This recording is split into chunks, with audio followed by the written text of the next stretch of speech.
지난 2월 24일 러시아 푸틴 대통령이 우크라이나에 대한 선전포고와 함께 즉각 침공하며 미국과 EU를 중심으로 세계 가스 수출 1위, 원유 수출 2위의 러시아의 에너지 자원을 중점으로 한 강력한 경제적 제재를 실시했지만 오히려 에너지 가격의 폭등으로 인한 각국의 인플레이션을 촉발하는 상황에 놓였습니다. 특히 유럽의 경우 러시아산 에너지 의존도가 매우 높기에 애초에 계획한 러시아산 에너지 제재에 대한 각국의 통합된 의견이 제대로 나오지 않고 있어 이로 인해 러시아는 우크라이나 침공 이후 초반 100일 동안 급등한 에너지 가격 상승으로 930억 유로, 우리 돈 약 125조 원의 수익을 봤다고 크레아가 밝혔습니다. 거기에 러시아가 자국 에너지에 대한 결제 대금의 상당량을 자국 통화인 루블화로 받기로 하며 개전 후 폭락했던 루블화는 오히려 급속도로 올라갔습니다. 전 세계의 예상과 다르게 러시아는 에너지 자원을 무기로 강한 면모를 보여주고 있습니다. 지금부터 우리는 크레아에서 밝힌 개전 100일 동안 러시아산 원유를 가장 많이 수입한 항구 상위 10곳을 볼 텐데요. 이 순위엔 우리나라 항구 한 곳도 이름을 올렸습니다.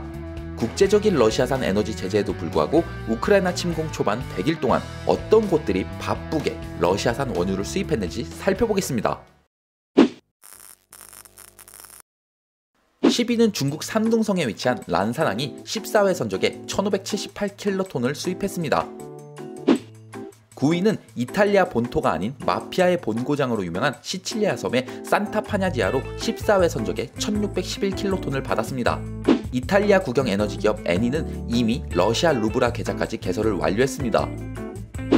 이번엔 8위와 7위를 동시에 소개하겠습니다. 8위는 폴란드 최대 항구 중 하나인 그단스크, 7위는 흑해 연안에 있는 불가리아 부르고스입니다. 러시아는 지난 4월 말 천연가스 구매를 루블화로 결제 안 했다는 이유로 두 국가에 연결된 가스관을 잠그며 오히려 제재에 대한 반격을 시도하기도 했습니다. 6위는 우리나라의 여수인데요. 17번의 선적으로 1793킬로톤을 수입했습니다.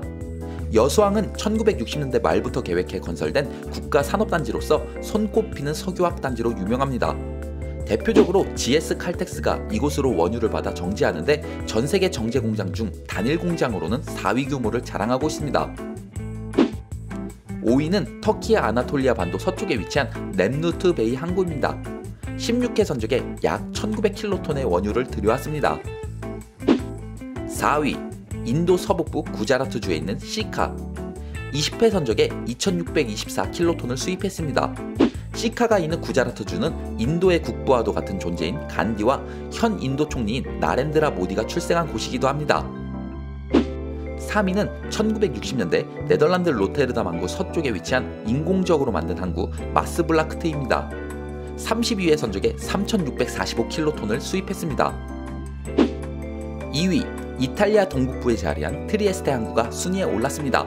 선적 횟수는 30회로 마스블라크트보다 적지만 선적량은 3713킬로톤으로 더 많은 원유를 수입했습니다.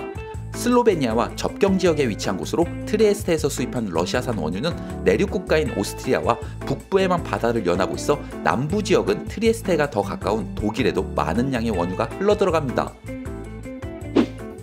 1위는 유럽 최대 항구인 네덜란드의 로테르담입니다. 47회 선적에 5345킬로톤을 수입했습니다. 작년 세계적인 에너지 기업인 쉘이 친환경 규제와 세금 등 여러 이유로 네덜란드 헤이그에서 런던으로 본사를 이전하며 사명 또한 로얄 더치 쉘에서 쉘로 바꿨습니다. 본사는 이전했지만 쉘의 로테르담 정제시설은 유럽 최대 규모를 자랑하고 있으며 엑손모빌, BP와 같은 거대 에너지 기업들 또한 로테르담 항구에 원유 정제 기반 시설을 두고 있기에 이 순위에서 1위를 차지하는 것은 어쩌면 당연한 결과라 생각합니다. 이번 러시아의 우크라이나 침공이 낳은 에너지 대란으로 예상 밖의 강력한 힘을 지닌 국가로의 모습을 보인 러시아. 다음 영상은 같은 기간 동안 LNG를 가장 많이 수입한 항구 10곳을 소개하겠습니다.